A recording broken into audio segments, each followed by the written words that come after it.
It's been a tough year for premier esports events. As fans, we've been deprived of the CSGO Major, the International, and the mid-season Invitational. But amidst a global pandemic and the whirlwind of logistical nightmares that come with it, we might just get the most exciting League of Legends World Championship ever. Let me tell you why.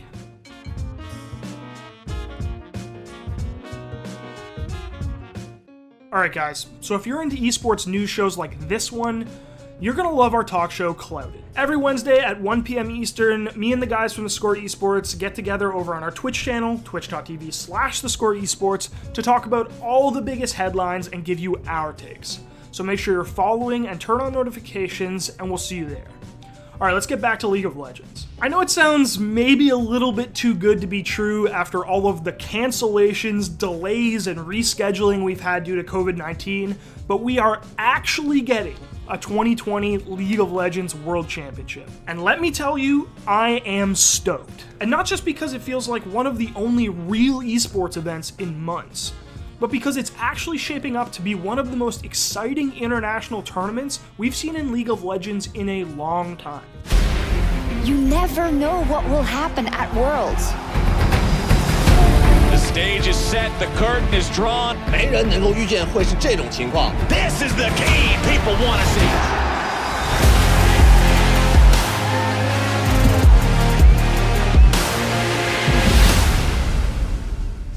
Now, before I get into the specifics of each region, let me break down some of the overarching storylines. First and foremost, the event is going to be 22 teams instead of 24 teams, and that's because Vietnam can't make it due to COVID. But it does seem like it's going to be held in person. We know that the players are traveling to Shanghai for the event.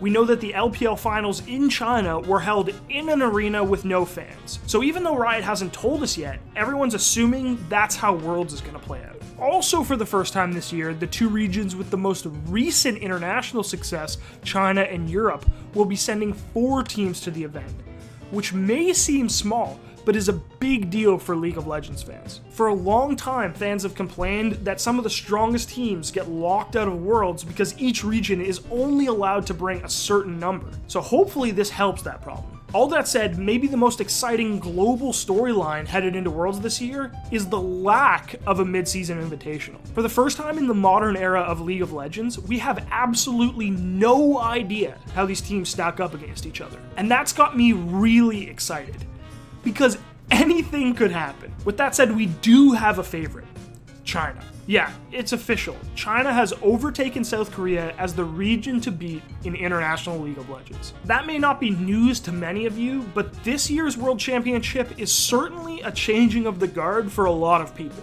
It's clear that China is the favorite for this event, but they also look like the deepest region. Two characteristics we've used to describe South Korea coming into Worlds for a long time. With that in mind, there's also another changing of the guard happening within the Chinese region itself. At the upper echelon of the region, we've got the favorites for the event: Top Esports and JD Gaming. Two orgs you would not describe as legacy Chinese orgs. This year in China, young teams like JDG and Top were able to come out ahead of legacy teams like Royal and Invictus Gaming, who we're used to seeing at the top of the standings. Even Fun plus Phoenix, last year's champions, didn't even make it back. As for who the best team in China is, well, that's still up in the air.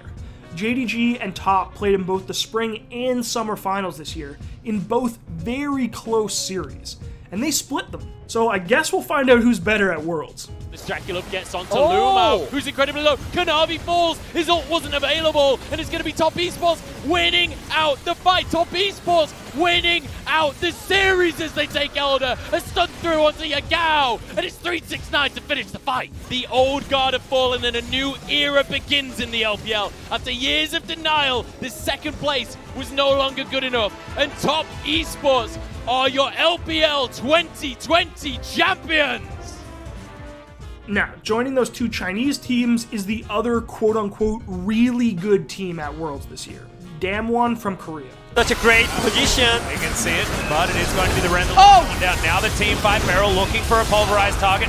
Carrier is going to go down first. Logic now in trouble. There's nothing Toby can do. Yeah. And congratulations to Damwon for the first time. One of our teams promoted from the Challengers Korea. That said, similar to those teams from China, they don't come sporting legacy Korean names with a ton of Worlds experience. These guys are young guns. There is a little bit of a question mark though. Nuguri has a collapsed lung, and we're gonna have to see how much practicing he actually gets done with his team before Worlds. Between Nuguri and their mid laner Showmaker, Damwon possess the kind of generational solo lane talent we're used to seeing from Korea. Even last year when Damwon underperformed at Worlds, there was a lot of eyes on these two guys, and it's time to show that they can do it at the highest level. Alright, let's talk about Europe. At the beginning of this year, there was hope.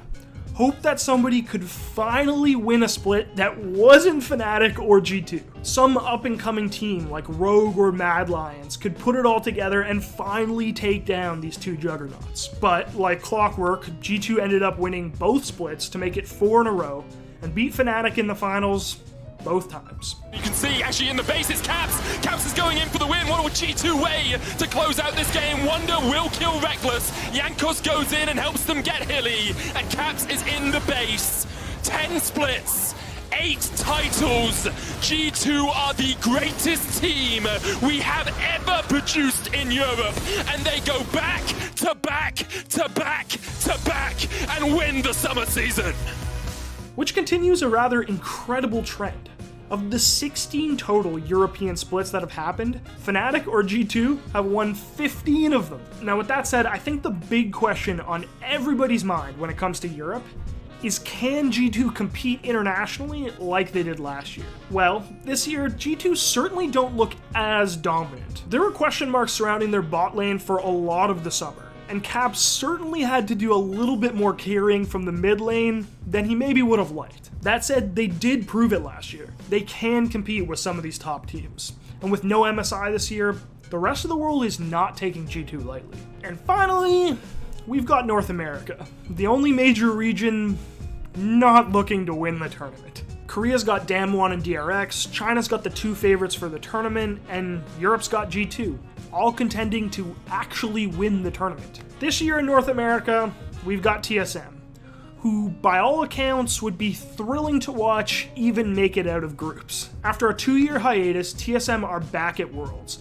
and they've assembled pretty much all the firepower NA has to offer in Bjergsen and Doublelift. But they simply do not stack up against the competition. Doublelift had a lackluster summer split, and compared to some of these Chinese and Korean rosters, it's really hard to imagine TSM making a run at this thing. That said, they do have one overwhelming bright spot: Bjergsen. By all accounts, Bjergsen had just about the most 1v9 split of his entire career this summer. Dardoch working his way back into the fight. Biofrost going to be doing the same. Bjergsen over the wall, looking to find the moves. Power of Evil shut down. Go for it after 2 items. 1v1 here from Haunter and Bjergsen. And Bjergsen dodges every single skill shot so far. Haunter's landed the ulti and nothing else. And that one's point and click. 0 way to live. He is truly playing at the top of his game, and the international scene respects him. He can compete with these guys, and he is going to have to if TSM even wants to have a chance. No offense to FlyQuest or Liquid, but maybe the other most significant North American storyline is who's not going to Worlds. Cloud9. After a spring split that made them look like one of the most dominant North American rosters ever, Cloud9 imploded in the summer. With Blabber down, it is a 2v4. Cloud9 started this season looking so damn good, but TSM have risen to the occasion. They have taken down the Nexus turret. They will take down the remaining players on the Cloud9 roster. For the first time in 7 years, C9 will not be attending Worlds, and TSM will claim their victory. Which, as a North American fan, is extremely disappointing, because after that spring split, many people saw this as the year that Cloud9 could have made a real bracket run at Worlds. So there you have it. All the regions, from the Chinese powerhouses to Bjergsen trying to carry all of NA on his back. Specific regions aside, one thing that you're going to want to take into account while watching Worlds is playstyles. In recent years, there's been a huge emphasis on aggressive, skill-intensive, and risky play at Worlds. Teams like Top Esports and JDG are going to be willing to take those early 50-50s and rely on their high skill level players to win those close fights. So if G2 or Fnatic really want to bring home a World Championship to Europe, they're going to have to find a way to take it to those Chinese rosters and win those fights themselves. Something they obviously weren't able to do last year or in 2018. Now, this style of play, in combination with the fact that both China and Europe get to bring an extra team to this year's dance, has people extremely excited for this tournament. Some people are even saying that this might be the most competitive group stage we've ever seen at Worlds. Which gets me hyped, because, well, fuck, I love a good upset. Whether you're a casual League fan or a diehard, this is a tournament that you do not want to miss. Finally, in a year where the highest level of competitive esports curled up into a ball and disappeared, we're going to have a huge tournament where literally anything could happen. This could be the most exciting World Championship in League of Legends history. And board.